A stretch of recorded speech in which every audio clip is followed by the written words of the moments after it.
Hey, Nelson George, follow the sound back in Paris. I'm on the left bank, a few blocks from Saint-Germain-des-Prés. I'm in front of Hotel Louisiane, which has a long history of art and uh, connection to American music. See this mural here? Jazz musician. So it's been an art. So lots of writers lived here. John Paul Sartre lived here, the philosopher. It was a hangout for the existentialist. If you're into existentialist philosophy, if you don't know it, check it out. But this was where he and a lot of other thinkers along that route lived. Also, Juliet Greco, the singer actress, lived here, and that's an important part of our story. I'll get back to Juliet in a minute. But when you talk about the black expatriate experience and all the great jazz musicians who came and lived here or came through, this was one of the spots they lived.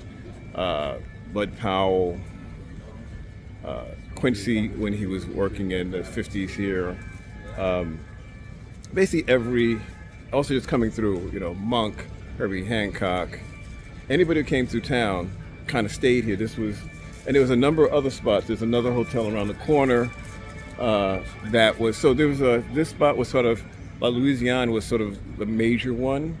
And then there's another hotel over there and another hotel around the corner on Boshi that were like, so this was a nerve center from really apparently from, the 40s into the 60s, 70s for so many jazz musicians, expats who lived here full time or part time. So, for example, if you saw Around Midnight, that great film built around the black expatriates, Dexter Gordon played the lead in that movie. Some of it was shot here at the Hotel Louisiane.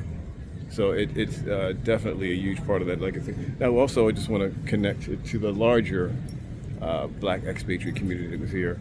A few blocks going this way behind me is Saint-Germain-des-Prés, and there was the hotel, the restaurant, Cafe, Brasserie, Les Deux Margots, which was a hangout for Hemingway hung out there. Joyce ran through a lot of those writers, but also Richard Wright. So Richard Wright lived maybe 10 blocks from here, maybe even less, on the other side of Saint-Germain-des-Prés.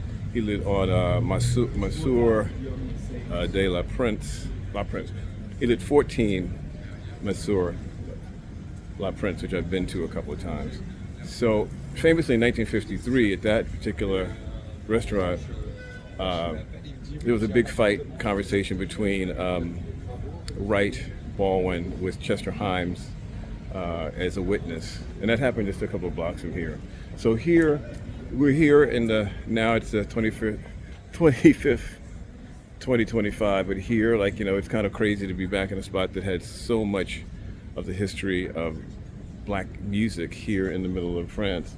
But when you look at the expatriate experience, the one that's very legendarily been talked about so often with black writers and musicians, this hotel was one of the nerve centers. Oh, Juliet Greco, I forgot to mention. So Juliet Greco actually fell in love, was living here, and Miles Davis came here, I believe, it's around 4950, and they had a love affair. Almost Miles apparently thought about bringing her back to America and then thought he didn't want to bring her to America, Jim Crow America. And she had a career building here in France. She didn't want to go. So they had a hot, tempestuous love affair here at the Hotel Louisiane. Lots of history here. I'm just tapping into a small bit of it. Really loving this trip to Paris and digging into so much of the black history here. Nelson George, follow the sound, more to come.